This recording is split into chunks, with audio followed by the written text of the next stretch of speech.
ಶ್ರೀ ಗಣಪತಿ ಶಾರದಾ ಗುರುಭ್ಯೋ ನಮಃ.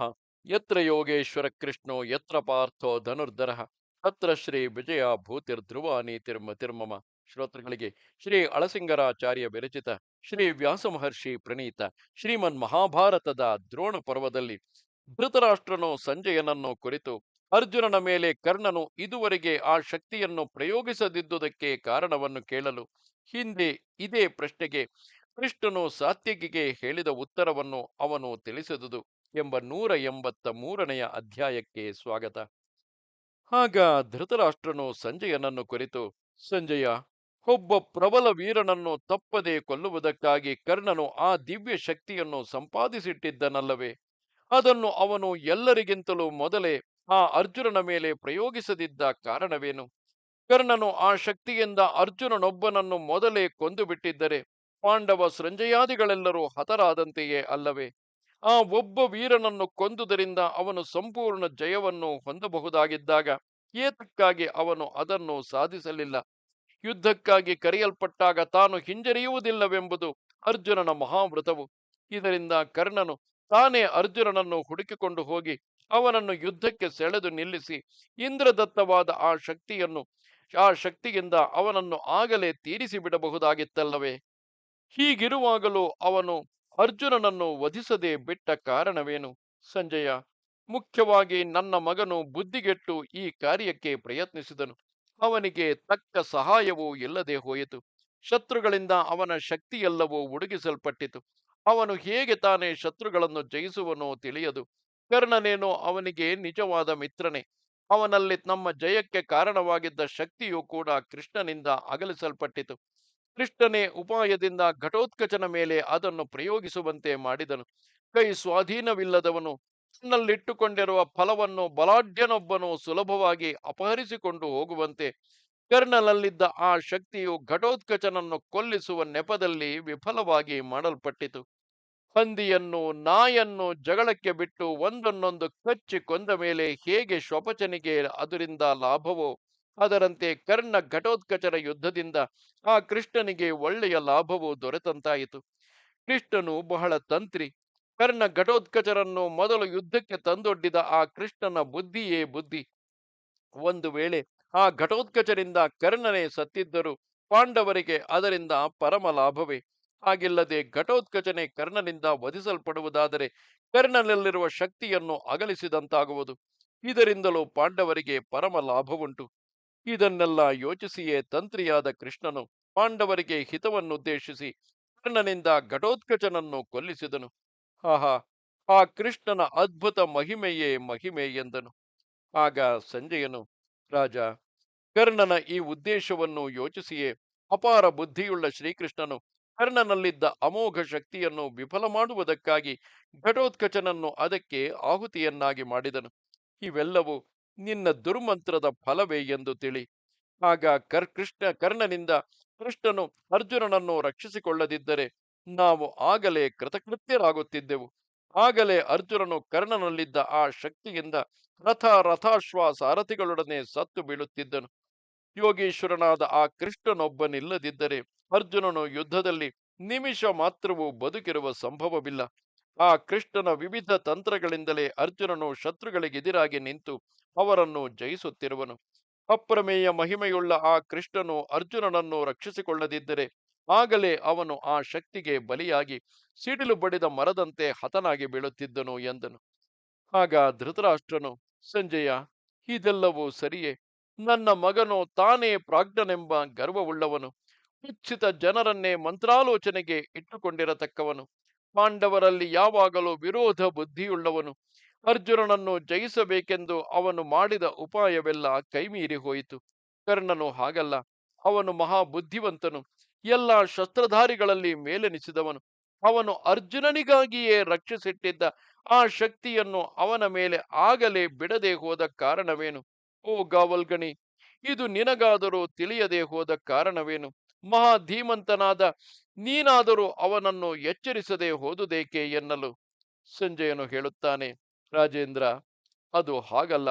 ದುರ್ಯೋಧನ, ಶಕುನಿ, ದುಶ್ಯಾಸನರಿಗೂ ನನಗೂ ಒಂದೊಂದು ರಾತ್ರಿಯೂ ಇದೇ ವಿಷಯವಾದ ಚಿಂತೆ, ಇದೇ ವಿಧವಾದ ಸಲ್ಲಾಪವು ನಡೆಯುತ್ತಿದ್ದಿತು. ನಿನ್ನ ಮಗನು ಸಮಯವು ಬಂದಾಗಲೆಲ್ಲ ಕರ್ಣನನ್ನು ಕುರಿತು, ಕರ್ಣ, ನೀನು ಸಮಸ್ತ ಸೈನ್ಯಗಳನ್ನು ಬಿಟ್ಟು ಆ ಧನಂಜಯನೊಬ್ಬನನ್ನು ಕೊಂದು ಬಿಟ್ಟರೆ ಸಾಕು. ಅದರ ಮೇಲೆ ನಾವು ಇತರ ಪಾಂಡವ ಪಾಂಚಾಲರನ್ನೆಲ್ಲ ನಮ್ಮ ಸೇವಕರಂತೆ ಮೆಟ್ಟಿ ಆಳಬಲ್ಲೆವು. ಒಂದು ವೇಳೆ ಅರ್ಜುನನು ವಧಿಸಲ್ಪಟ್ಟರೂ ಕೃಷ್ಣನು ಪಂಚ ಪಾಂಡವರಲ್ಲಿ ಯಾವನಾದರೂ ಒಬ್ಬನನ್ನು ರಾಜ್ಯದಲ್ಲಿ ಇರಿಸಬಹುದು. ಆದುದರಿಂದ ನೀನು ಕೃಷ್ಣನನ್ನಾದರೂ ನಿನ್ನ ಅಮೋಘ ಶಕ್ತಿಯಿಂದ ಕೊಂದು ಬಿಡು. ಪಾಂಡವರಿಗೆಲ್ಲ ಆ ಕೃಷ್ಣನೇ ತಾಯಿ ಬೇರಿನಂತಿರುವನು. ಅರ್ಜುನನು ಆ ಬೇರಿನಿಂದ ಹೊರಟ ಅಡಿ ಮರದಂತಿರುವನು. ಇತರ ಇತರ ಪಾಂಡವರು ಆ ಮರದ ಶಾಖೆಗಳಂತಿರುವರು. ಪಾಂಚಾಲರು ಆ ಮರದಲ್ಲಿ ಎಲೆಗಳಂತೆ ಅಂಟಿರುವರು. ಮುಖ್ಯವಾಗಿ ಪಾಂಡವರಿಗೆ ಕೃಷ್ಣನೇ ಬಲವು. ಕೃಷ್ಣನೇ ಅವರಿಗೆ ಮುಖ್ಯಾಶ್ರಯವು. ಕೃಷ್ಣನೇ ಅವರಿಗೆ ಮುಖ್ಯವಾದ ದಿಕ್ಕು. ಅವರಿಗೆ ಕೃಷ್ಣನೇ ಪರಮಗತಿ.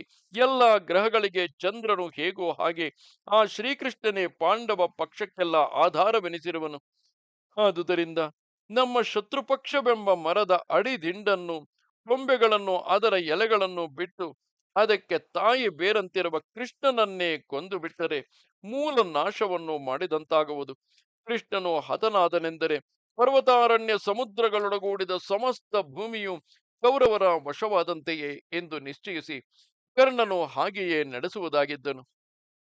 ಆದರೇನು, ದೇವದೇವನು, ಅಪ್ರಮೇಯ ಮಹಿಮನು, ಇಂದ್ರಿಯಗಳಿಗೆಲ್ಲ ಅಧಿಪತಿಯೂ ಆದ ಆ ಕೃಷ್ಣನು ಎಚ್ಚರಗೊಂಡಿದ್ದುದರಿಂದ ಯುದ್ಧ ಕಾಲದಲ್ಲಿ ಕರ್ಣನಿಗೂ ಆ ನಿಶ್ಚಯ ಬುದ್ಧಿಯು ಹೋಗಿ ಮಂಕು ಕವಿದಂತಾಯಿತು.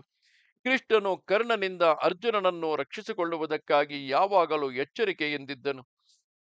ಕೃಷ್ಣನು ಕರ್ಣನಿಂದ ಅರ್ಜುನನನ್ನು ರಕ್ಷಿಸಿಕೊಳ್ಳುವುದರಲ್ಲಿ ಯಾವಾಗಲೂ ಎಚ್ಚರಿಕೆಯಿಂದಿದ್ದನು.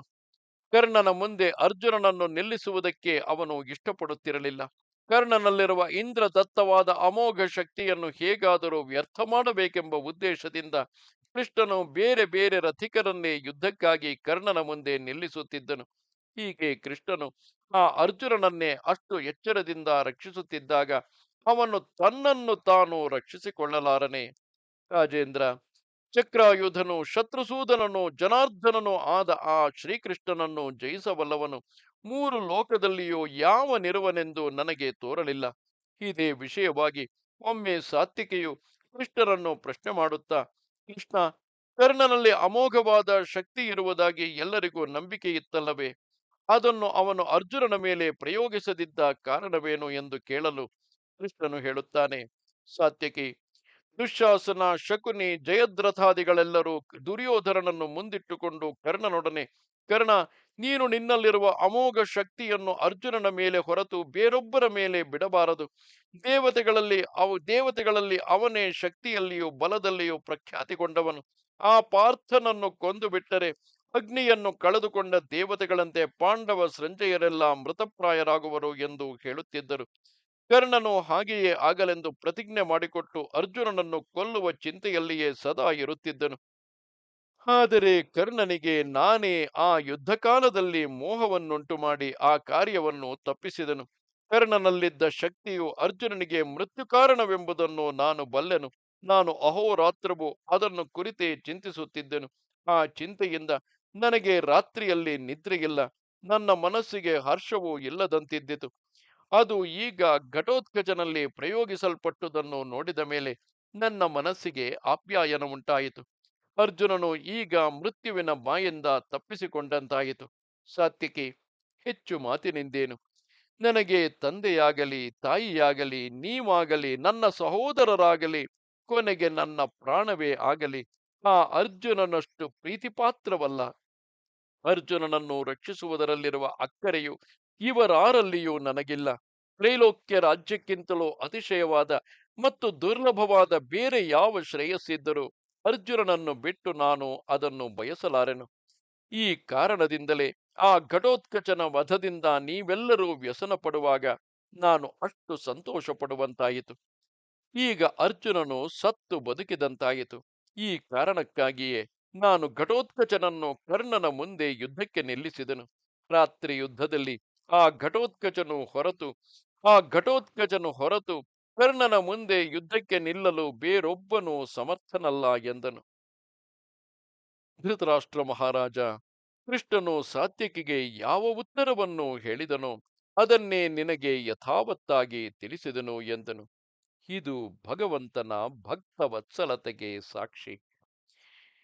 ಇದು 183ನೆಯ ಅಧ್ಯಾಯವು. ನಮಸ್ತೆ ಶಾರದೆ ದೇವಿ, ಕಾಶ್ಮೀರ ಪುರವಾಸಿನಿ, ತ್ವಾಮಹಂ ಪ್ರಾರ್ಥೆಯೇ ನಿತ್ಯಂ, ವಿದ್ಯಾದಾನಂಚ ದೇಹಿಮೆ. ನಮಸ್ಕಾರ.